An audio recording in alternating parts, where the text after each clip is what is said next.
Hindi sinasantabi ng DSWD ang mungkahi ng ilan na gawing online ang payout ng ayuda para sa mga tsuper na apektado ng mahal na langis. Aminado rin si DSWD Secretary Rex Gatchalian na malaking hamon sa kanila ang pag-aayos ng listahan ng mga benepisyaryo kung kaya't marami ang bigong mabigyan. Saksi si Marisol Abduraman. Kahit naka-wheelchair at may iniindang sakit sa paa, nagpunta sa Mandaluyong City Hall ang motorcycle taxi rider na si Roger Rabusa.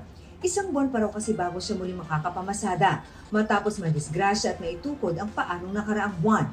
Sayang po, pangdagdag po sa lalo't hindi po nakakabiyahe.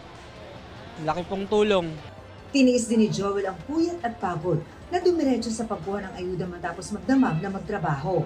Dagdag sa ng anak ko kung tuition sa school. Sobrang mahal ng gas. Parang dumubli yung presyo. Ito na ang pangalawang araw ng pamamahagi ng ayuda sa mga delivery at motorcycle taxi riders dito sa Mandaluyong City na target raw mabigyan ang nasa 3,500 na riders.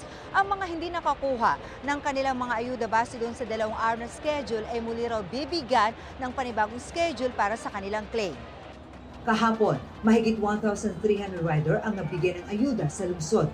Tuloy-tuloy din ang payout sa Pasig City. Pero ang rider na ito na madaling araw pumila, umuwing luhaan. Hindi kasi nakuha ang ayuda. Nagkamali po sila ng apelyido ko hindi ko naman po kasalanan. Ang nakalagay po kasi sa payroll list ko, De Ramos. Hindi ko naman apelyido yung letter D, letter M ako babasihin ko ngayon yung letter M ngayon. Ngayon ako pupunta. Tinuturo-turuan lang ako, pasapasahan lang ako Sabi ng nangangasiwa sa payout, nagkamali sa apelyido ng rider kaya nailista siya sa mga unclaimed beneficiary. Magtatakda raw sila ng panibagong schedule para maayos ang problema sa kanyang apelyido. Pero ang dalawang rider na ito walang katiyakan kung mabibigyan pa. Wala raw kasi sila sa listahan, kaya nagsadya na sila kanina sa pinapukuhanan ng ayuda. Wala rin po Sabi, magpalista. Kailangan pa ba namin maghintay ng mga ilang buwan, taon? Nahirapan na nga kami bumiyahe tapos yung oras pa namin nauubos dito. Aminado si DSWD Secretary Rex Gatchalian na malaking hamon ang pag-aayos sa listahan ng mga benepisyaryo. Sa mga kasong wala sa listahan, sinabi ng kalihim na pagkukulang ito ng mga Transport Network Company o TNC. Hihingi ng paumanhin.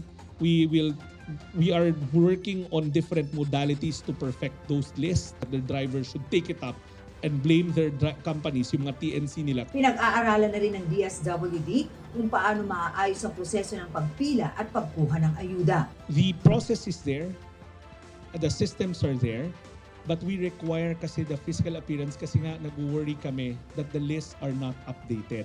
We need to see the person together with your driver's license. This first round is all about validating the lists that are being submitted to us from various sources. Hindi rin isinasantabi ng ehensya ang mga suhestyon na gawing online ang payout ng ayuda. Pero mas importante anya ngayon na maayos muna ang kanilang listahan. Sa Lunes, ipagpapatuloy ang pamamahagi ng ayuda na bantay sarado ng mga pulis. Para sa GMA Integrated News, Marisol Abduraman, ang inyong saksi. Mga kapuso, maging una sa saksi. Mag-subscribe sa GMA Integrated News sa YouTube para sa iba't ibang balita.